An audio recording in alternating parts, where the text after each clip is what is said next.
were to look in fried food, I showed you this last time. If you were to just bake or grill your chicken or bake your potatoes or bake your fish, beautiful, almost no fat there. Look, I listed there. At most a gram in 100 grams, very low, mostly saturated. But if I fry this, all that oil gets incorporated. You go to 14 grams from 0.4, 20 grams. Basically, all this goes up 50 to 100-fold, but not saturated fat. Is this oxidized, omega-6 fat? And I don't even talk about commercial fast food chains, but it's not that.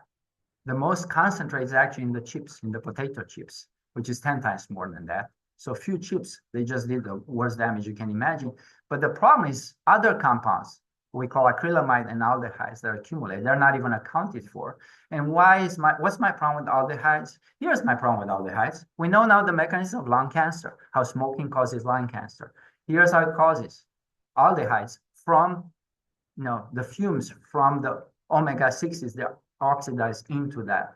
They actually cause DNA damage and they cause eventually cancer because they inhibit our own,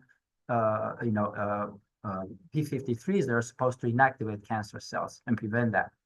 And there is a biochemist in England who actually, Dr. Goodfeld, who look into and measure in French fries how many of those compounds that are ingredients that cause lung cancer are present if you just have a small portion of French fries.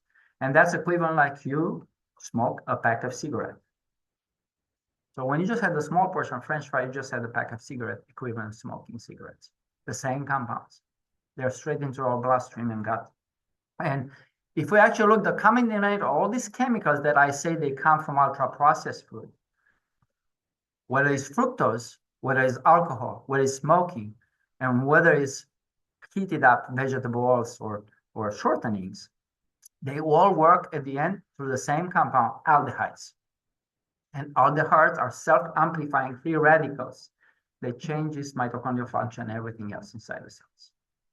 Okay, so that's the common denominator. That's why I want to put up. We don't need to memorize anything else. We just need to know they're different from the compounds that we've been feeding ourselves for prior 150 years. Basically, eat whole foods and cook at home. All right, and know what the danger comes from. And we have now plenty of meta-analysis.